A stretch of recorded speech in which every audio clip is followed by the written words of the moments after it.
ce fut la surprise du chef du côté du Paris Saint-Germain, habitué à surprendre son monde de façon régulière. Alors que tout le monde s'attendait à voir débarquer Zinedine Zidane sur le banc de touche du club de la capitale, ce fut finalement Christophe Galtier qui a débarqué. L'entraîneur qui était à Nice l'an dernier n'a pas l'expérience du haut niveau européen, ce que recherchent surtout les dirigeants qataris, mais il n'est pas pour autant un novice. Pourtant, certains experts se sont laissés aller à quelques comparaisons peu flatteuses à son égard.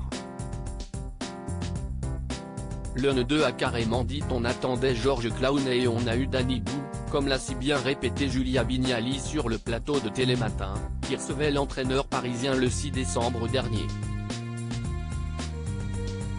Si est aussi une énorme source de motivation, des propos forcément difficiles à entendre pour Christophe Galtier, qui ne les a pas bien pris, comme il l'a révélé démeublé. Ça touche, on est attaqué.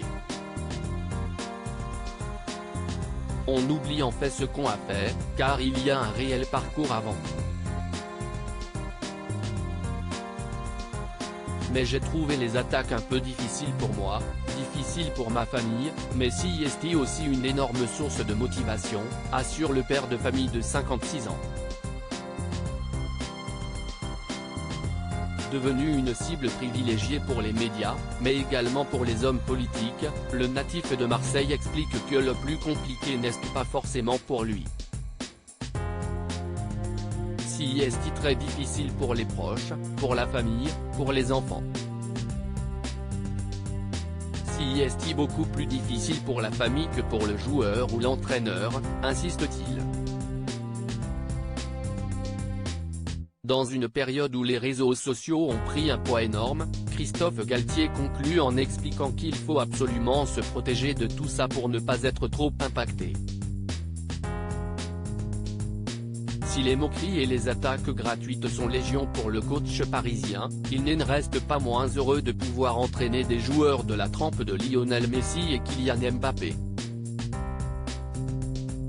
Actuellement premier du championnat de France, il a tout le loisir de voir ses attaquants stars briller à la Coupe du Monde, à l'image de Neymar, qui vient d'ailleurs de retrouver l'amour dans les bras d'une sublime brune. Forcément touché par les attaques dont il est la cible, Christophe Galtier sait comment réagir, lui qui cherche avant tout à protéger les siens.